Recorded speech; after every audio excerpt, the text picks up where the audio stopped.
The Almighty Sports Show. It's a go. The Almighty Sports Show. Everyone is in the know. The Almighty Sports Show. Here we go.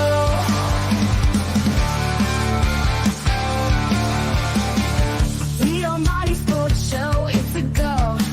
The Almighty Sports Show. Everyone is in the know. The Almighty Sports Show. Here we go. The Almighty Sports Show, here we go. The Almighty Sports Show, everyone is in the know. The Almighty Sports Show, here we go. Here we go. Here we go. Go.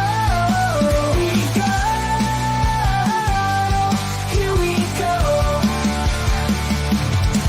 The Almighty Sports Show, here we go. The Almighty Sports Show, everyone is in the know. The Almighty Sports. Hey everyone, welcome to the Almighty Sports Show. Yes, it's the Halloween time of year, so we got to get ready and get in the mode for that. But before we do any of that, it is week 8 in the NFL, and it is time to make those picks once again. And by the way, I need to thank Britney Spears for singing that theme song. And if you believe that, I got some land in Florida. But, you know, we're here. It's week 8. So let's get the show on the road. No use for a big, huge preamble, even though this one's long enough. Oh, by the way, I am your host, Richard. So, in case you can't tell because of the scary mask. But anyway, let's go. Let's see what we got going on here. All right, let's see. This is the wrong week. No, this is the right one. Let's see what we got here. This one. We'll start here with Green Bay at the Jaguars. Well, we're taking the pack, of course, but you got to remember the NFC North is quite the logjam. You got Detroit 6-1. The Vikings lost their second game in a row, so they're 5-2. The Packers are 5-2, but the Bears are 4-2 because they had a bye. So look at that. I mean, isn't that incredible? That North is a log jam, and that's so interesting. The Jaguars are falling out of the race there in the South, and they've been struggling lately or the whole season, which is a very big disappointment, but I'm taking the pack. Cardinals at the Dolphins. Well, Tua is back, right? He's going to be coming back until his next concussion, which could happen tomorrow or next week or next year or maybe never again, but he is coming back. And is that going to be enough to overcome the Cardinals? Because the Cardinals they're hanging around there in the West. I mean, think about it. They're hanging around in the West. They see what they're doing there in the West. Look at that. They're in second place. They're tied for second. They're 3-4, but the Seahawks are 4-3.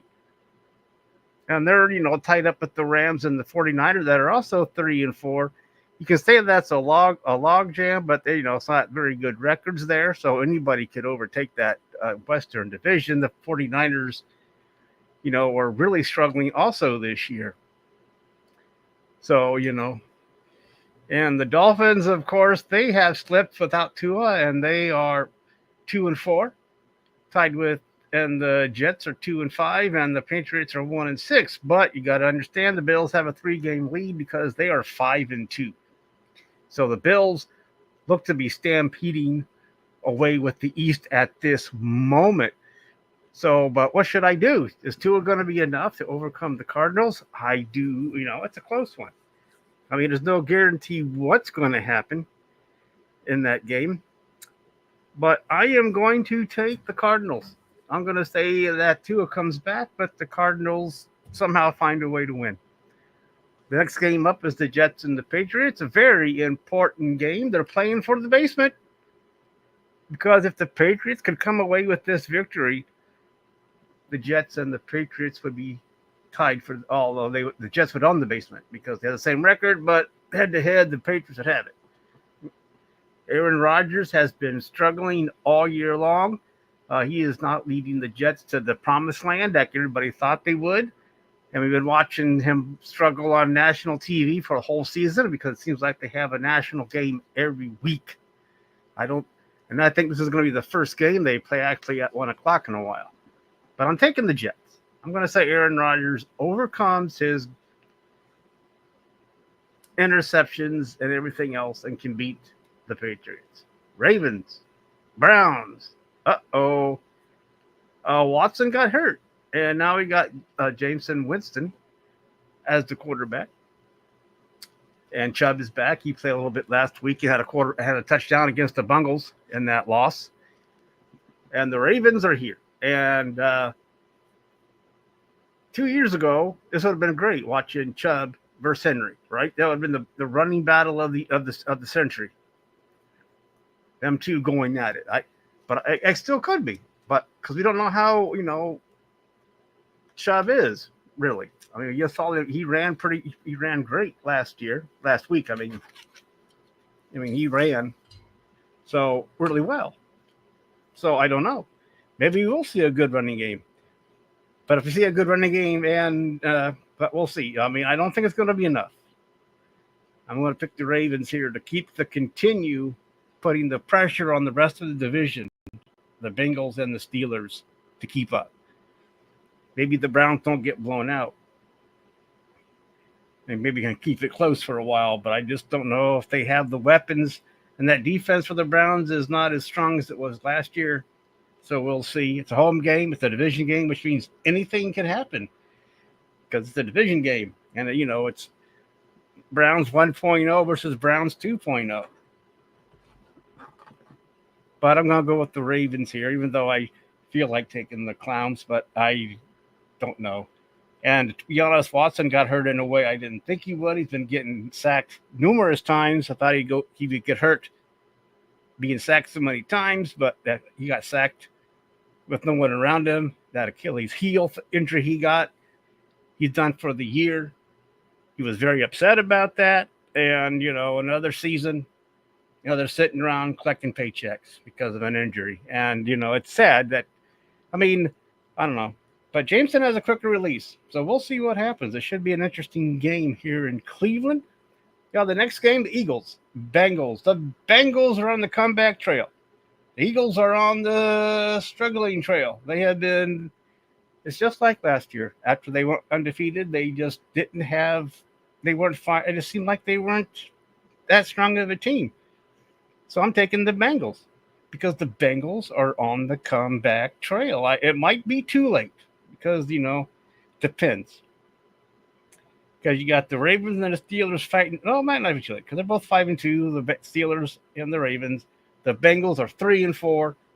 And if they can beat the Clowns, that means they can keep pace with the Steelers and the Ravens. And maybe they can battle it out. The Bengals can claim a wild card spot. But I'm taking the Bengals. Colts at Texans, taking the Texans. Texans are playing strong. Well, they're winning. They're not putting no one away yet, but they are winning. They did beat the Bills as in the waiting seconds. And the Colts, they're not bad, but they don't have enough. They don't have enough for the Texans. The poor Titans are going to Detroit, and Detroit is 6-1, and they have claimed that division. In the North, the Titans haven't claimed anything, I don't think. Well, they probably have claimed something, maybe last place. I have no clues. But, because the Titans have been struggling. They've been trying different things. Yeah, the Titans are 1-5. So they've been really not in it. So I'm going to take Detroit to continue to win. All right, here we go. Falcons at the Buccaneers. Big division game in the South. They're both tied at 4-3. So we got the Baker man against the Cousins man. And the Cousin man. The Buccaneers, of course, had those injuries. Godwin and Evans are done. Well, I don't know if Evans is done, but he's out. But Godwin is out. He's done. But for the year. And now their rookie running back is questionable, may not play either. Is there enough? Does Baker have enough? Can he still work his magic without his two prime receivers? And the Falcons continue to win. They're not, they're 4-3, but they've proven they can win. And so what? But I'm taking the Falcons. I mean, I hate to doing it. I like taking the Buccaneers, but every time I take the Buccaneers, they lose. And I knew that game last week Tampa Bay had was over as soon as Baker threw that interception. I thought, that's done. We're done. That's not going to, against the Ravens. As soon as threw the interception in the first quarter or second, I thought I knew the game was over, and the Ravens had it because Baker just can't throw those interceptions. They're playing big teams. He can't do it, even though it was still a close game. Anyway, here we go. Last half. Saints at the Chargers. Well, the Saints started out strong, right? They were blowing people off the ball, but they since then have fallen to last place. And the Chargers, well, they're trying to, take that West, right? They think they can do it. They think they can. But they're 3-4, and they're behind the Broncos that are 4-3. The Chiefs are still undefeated at 6-0. They are the only undefeated team left. And they're trying to run the table. Even though, that's interesting. That's the big news there. Not only they are, they're favored to win it all, but can they run the table for the first time since 72? Who knows? And in 72, that was the Dolphins. And if any of them are still alive, they're rooting for the Chiefs to lose so they can continue to own that undefeated record. So, but the Saints have struggled.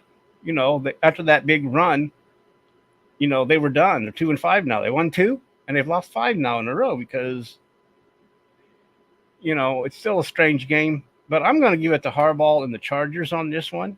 It's home, even though it does the home game for the Chargers and the Rams sometimes doesn't seem like it, but I'm taking the Chargers. Bills, Seahawks, first place teams. They are the first place teams. I'll be back in a second. Sorry, I had to cough there for a minute. But the Bills, they have the East, right? They are an amazing 5-2. And the Seahawks have the West with an not amazing, but a pretty decent record, 4-3. But, they are ahead of everybody else in the West, which are knotted at 3-4. But the Seahawks are in first. They are playing strong football. They are beating teams. Yeah, beating some pretty strong teams. It's home. It's the Bills. The Bills can't relax, even though they have quite the lead in the East. The Seahawks play strong football. But I'm going to take the stampeding Bills to stomp all over the Seahawks' head. I don't know. I could be wrong about that, but I'm taking the Bills. Bears at Washington. Well, another good game. The Bears are trying to keep up with everybody in the North. And the Washington Commanders, they want to keep control of the East. That's right. You heard me right. The Commanders are in first place in the East, 5-2. Right? It's not a big surprise to me. Everybody keeps thinking, everybody that you see all over, oh my gosh, it's the Commanders. We're all surprised. They're the shocking team. No, I'm not shocked. I saw the moves they made in the offseason. Anyone that is shocked doesn't know what shouldn't be doing this at all. Not that I should be doing it, but it's not a big deal. And the Eagles are 4-2, Cowboys are 3-3, and the Giants are 2-5. So, and the Bills, of course, are hanging around in the North. They're 4-2, and they're right there in the race. Okay, that whole division is just one big first place, and maybe all the wild cards come out of that division because they are not. The North is not, taking any prisoners. These guys are, the Ice Giants are just really, really tough to beat. But that being said, and it's a tough game. It's a tough game to pick because both, But I'm going to go with the Bears on this one. I'm taking the Bears to continue. It's going to be a close one. Kansas City at the Raiders. Taking Kansas City, they go to 7-0. I know this is a division game. They're playing the Raiders. It could be a trap game at any moment. but the Raiders just don't have enough oomph right now. They just don't. Panthers and Broncos. The Broncos continue to run wild. And, the Broncos, like I said, are 4-3. Yeah, they're they're behind the Chiefs, but they are in second place and they're vying for a wild card spot in that division. The Panthers, well, we all know about the Panthers. 1-6. Dalton is hurt. So the rookie's back in. Taking the Broncos here. Cowboys, San Francisco. San Francisco's been struggling. Cowboys aren't really doing much. They're doing about the same thing. We have the 49ers that are surprisingly 3-4 and in last place in the West, but there's only one game behind the Seahawks. But because of the way things worked out, they are in last, and they are playing the Cowboys. And they are 3-3, and they're within striking distance. But I am going to go with the 49ers. They're in San Francisco. The 49ers just have to win this game. Also to the Cowboys. So it's going to be a big, big battle. But I'm going to go with the 49ers on this one. The Giants at the Steelers. Well, the Steelers, I'm taking the Steelers. The Steelers, I know Wilson. Wilson proved himself last week. He started out slow, but in the long run, he came through. He kicked some butt. I mean, there's a couple times there when you watched that game, you saw some holes open up where Fields would have just took off and would still be running, but Watson is not that quarterback, so he threw it, and it was incomplete. But you could see there were a couple openings there where Fields would have taken off for a long game. So that's the difference. I mean, Fields will run that ball when he sees the hole and nothing's going on. Wilson will try and make a passing play and not take off, even though he could take off, even though he doesn't have that much speed, but he didn't see it. The Giants are struggling once again this year. I'm taking the Steelers, and they should be able to keep up with the Ravens in first place. Both of them will, is what I'm looking at here. If the Browns can pull off the upset, the Steelers will take first place, and vice versa. If the Giants somehow upset the Steelers, blah blah blah. But I'm taking the Steelers here. And I didn't get on in time last night. There were some things going on here on the NDB Media channel that I wasn't aware of. But in the Thursday game, I'm sorry, I took the Vikings. Yeah, I know I could change it as I was big man and took the Rams, but I did not. I took the Vikings last night, and, it was a decent game. I mean, I'm not surprised that the Rams won, but I thought the Vikings. But so the Vikings are they starting to slip away now? Are they starting to hand that division, or does this mean they're going to go on a free fall for a while? Is he starting to be himself? And yeah, I know there's these rumors that Stafford may end up in Minnesota, but that kind of might mess up I don't see it. Maybe, I can't say for sure, but I think Stafford would mess up the chemistry if there is any for a while. But that would be interesting. But I don't see it happening. I really don't. Oh, I forgot to introduce my friend Jack here. He's here keeping guard during the Halloween season. And there's the cat back there, Blackie. He's guarding the pumpkins. So, or he's doing something. I have no clue what he's doing. He's looking freaky. So that's the picks for week 8. And some games here, some good ones to watch, to keep an eye on. Things are, week 8. Woo! And it's only October. And we still got one more week after this. Well, no, we don't. The next week will be November. So this is the last game. The last games our Thursday night will be in October. So, anywho, let's see. It's time to go here. So everyone have a good week. Last week, I believe I was 12-3 in my picks. Not too bad, not too shabby. So we'll see how we do this week, or how I do this week. So everyone have a good week, and everyone take care. See you later. Alligator.